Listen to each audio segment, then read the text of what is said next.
ఎక్కడెక్కడ చెట్లు కూలిపోయాయి అనేది వేలాది వృక్షాలు కాదు లక్ష చెట్ల వరకు కూడా అక్కడ నేల కూరిగిపోయాయని చెప్పి మంత్రి సీతక్క మనకి ఇప్పటికే వెల్లడించారు.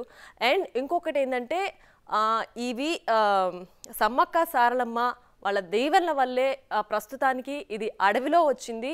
ఒకవేళ గ్రామంలో వచ్చుంటే కనుక దీనికి చాలా పెద్ద విపత్తుగానే పరిగణించాల్సిన పరిస్థితి వస్తుంది అని చెప్పి కూడా మంత్రి సీతక్క అయితే మనకి ఇప్పటికే వెల్లడించారు. సో ఇప్పటికి జరిగిన నష్టానికైతే కేవలం అడవిలో అయితే ఏదైతే చెట్లు నేల కురిగాయో వాటి వరకే నష్టాన్ని మనం ప్రస్తుతానికి అంచనా వేయాల్సి ఉంటుంది. సో ప్రాణ నష్టం నుంచి చాలా వరకు తప్పించుకున్నామనే చెప్పాలి.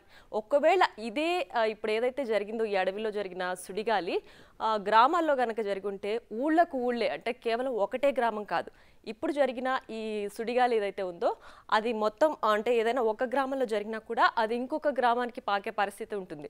అంటే డిజాస్టర్ యొక్క పారామీటర్ అనేది అట్లా మనకు విస్తరిస్తుంది అని కూడా మనం చెప్పొచ్చు. ఎందుకంటే వేలాది చెట్లు అంత పెద్ద సుడిగాలికి పడిపోతున్నాయంటే గ్రామాల్లో ఉంటే కనుక చిన్న చిన్న బిల్డింగ్లు కావచ్చు, పెద్ద పెద్దవి కూడా కావచ్చు, అంటే సుడిగాలికి ఆ తీవ్రత ఏ విధంగా ఉంటుందో దానికి తగ్గట్టే అక్కడ పడిపోతాయని కూడా చెప్పొచ్చు.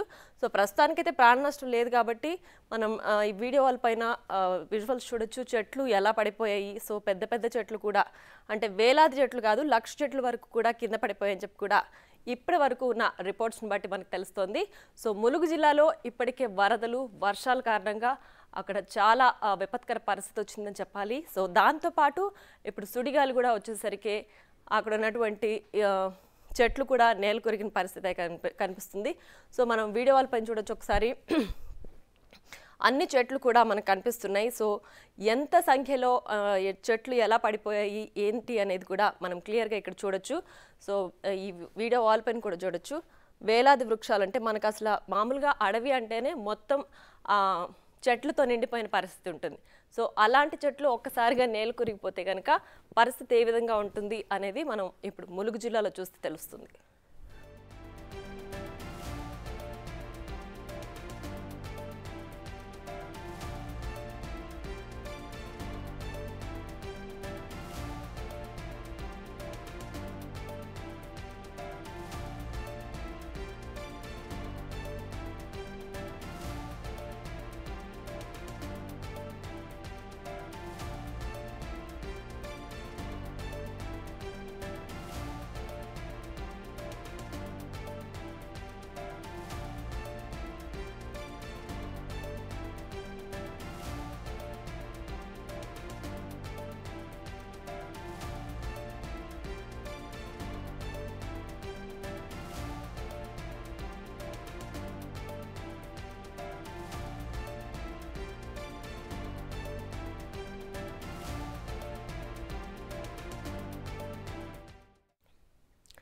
ఎస్ మనం ఒక్కసారి ఈ వీడియో వాల్ పైన మీకు చూపించే ప్రయత్నం చేస్తున్నాను నేను. సుడిగాలి రాకముందు పరిస్థితి ఏ విధంగా ఉంది, సుడిగాలి వచ్చిన తర్వాత పరిస్థితి ఏ విధంగా ఉంది అని చెప్పేది.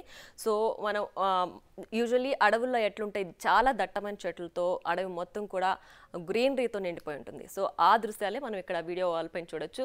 సో పక్కనే మనకు రోడ్డు కూడా కనిపిస్తుంది, రోడ్డు చాలా చిన్నగా కనిపిస్తుంది. అండ్ దాని పక్కనే ఇట్లా దట్టమైన చెట్లతో నిండిపోయిన ఈ అడవి దృశ్యాలు కూడా మనం చూడొచ్చు. ఇంత పచ్చగా ఇంత దట్టంగా ఉన్న చెట్లు ఒక్కసారి కూలిపోతే, అది కూడా సుడిగాలి ఆ తీవ్రతతో కూలిపోతే ఆ పరిస్థితి ఏ విధంగా ఉంటుంది అని కూడా దీని తర్వాత విజువల్స్లో మీకు చూపిస్తాను. సో ములుగు జిల్లాలో ఈ రకమైన విపత్కర పరిస్థితికి ఇంకా అయితే కారణాలు తెలియదు, కానీ ప్రస్తుతానికి మనం చూస్తున్న విజువల్స్లో చూస్తే ఇలాంటి ఇంత మేర దట్టమైన అడవిలో ఉండే చెట్లు పెరగడానికి ఇంకా ఎంత కాలం పడుతుంది అంటే ఎన్ని సంవత్సరాలు పడుతుంది. పెద్ద పెద్ద మహావృక్షాలు అక్కడ ఉన్నటువంటి అంటే మనకు రెగ్యులర్గా ఈ నేలపైన మనకు దొరకనివి అడవిలో కూడా దొరుకుతుంటాయి అన్నమాట. అడవిలో స్పెషల్ బ్రీడ్స్ మనకు దొరుకుతాయి. సో అట్లాంటి పెద్ద పెద్ద వృక్షాలు స్పెషల్ బ్రీడ్స్ ఉన్నటువంటి చెట్లు కూడా అడవిలో ఉండేవి ఒక్కసారిగా ఇప్పుడు వచ్చినటువంటి ఈ సుడిగాలితో అవంతా కూడా ఒక్కసారిగా కొట్టుకుపోయిన పరిస్థితి మనకు కనిపిస్తోంది. సో సుడిగాలి ఒక 500 మీటర్లు అంటే 3 కిలోమీటర్ల విస్తీర్ణంలో దాదాపు వేల సంఖ్యలో చెట్లు కూలిపోవడం అనేది అంటే ఇంత పెద్ద విపత్కర పరిస్థితిని ఎట్లా చెప్పాలి అనేది కూడా మనం ఇప్పుడు విజువల్స్లో చూడొచ్చు. సో కూలిపోయిన తర్వాత విజువల్స్ మనం ఇక్కడ చూస్తున్నాం. సో ఇందాక నేను చూపించింది మీకు దట్టంగా చెట్లు అడవిలో ఎలా ఉంటాయి అనేది కూడా మనం చూసాం కదా. ఇప్పుడు మీరు చూడొచ్చు సుడిగాలి తర్వాత అక్కడ పరిస్థితి ఏ విధంగా ఉంది, పెద్ద పెద్ద చెట్లన్నీ కూడా నేలకి ఎలా ఉరిగిపోయాయని కూడా చూడొచ్చు. సో అడవిలో పెద్ద చెట్లు కూలిపోవడం అంటే అది మళ్ళీ పెరగడానికి ఎన్ని సంవత్సరాల కాలం పడుతుంది అనేది కూడా మనం ఒక అంచనా వేసుకోవచ్చు. సో చూసారు సుడిగాలి తర్వాత ఆ తీవ్రతకి ఇంత పెద్ద చెట్లు, అంటే అడవిలో చాలా పెద్ద పెద్ద చెట్లు ఉంటాయి, వాటి ఎత్తు కూడా చాలా ఎక్కువ ఉంటుంది. సో అలాంటి అంత పెద్ద మహావృక్షాలు ఒక్కసారిగా సుడిగాలి పర్యటనకి అవంతా కూలిపోయాయి అని అంటే ఆ సుడిగాలి యొక్క తీవ్రత ఏ విధంగా ఉందో కూడా మనం ఒకసారి అర్థం చేసుకోవచ్చు. ఇందాక సుడిగాలికి ముందు చూపించిన మనం రోడ్డు, దాని పక్కన ఉన్నటువంటి దట్టమైనటువంటి చెట్లు కూడా ఇందాక చూసాం కదా. సో ఇప్పుడు చూడండి సుడిగాలి తర్వాత అక్కడ ఎన్ని చెట్లు ఉన్నాయో, ఆ చెట్లన్నీ కూడా నేల కొరిగిపోయాయి. సో మనం ఆ విజువల్స్ చాలా క్లియర్గా చూడొచ్చు ఇక్కడ. సో పెద్ద పెద్ద చెట్లు మీకు కనిపిస్తున్నాయి కదా అక్కడంతా.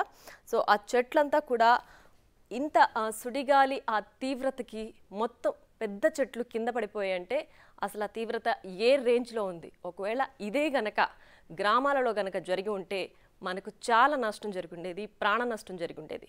సో అలాంటి పరిస్థితి రాలేదంటే కేవలం సమ్మక్క సారలమ్మ దీవెన వల్లే ప్రస్తుతానికి ఇంత కొంతలో కొంత నష్టంతో మనం ఆగిపోయే మంచి కూడా మంత్రి సీతక్క ఇప్పటికే చెప్పారు. సో మనం సుడిగాలి తర్వాత వచ్చిన విజువల్స్ కూడా ఆ వీడియో వాల్లో చూస్తున్నాం. సో అక్కడ మనకు రోడ్డు కనిపిస్తుంది. సో ఆ రోడ్ పక్కనే అటు ఇటు దట్టమైన చెట్లు, ఆ చెట్లు ఇప్పుడు నేల కొరిగిన పరిస్థితి అయితే మనం ఇప్పుడు వీడియో వాల్ పైన చూస్తున్నాం.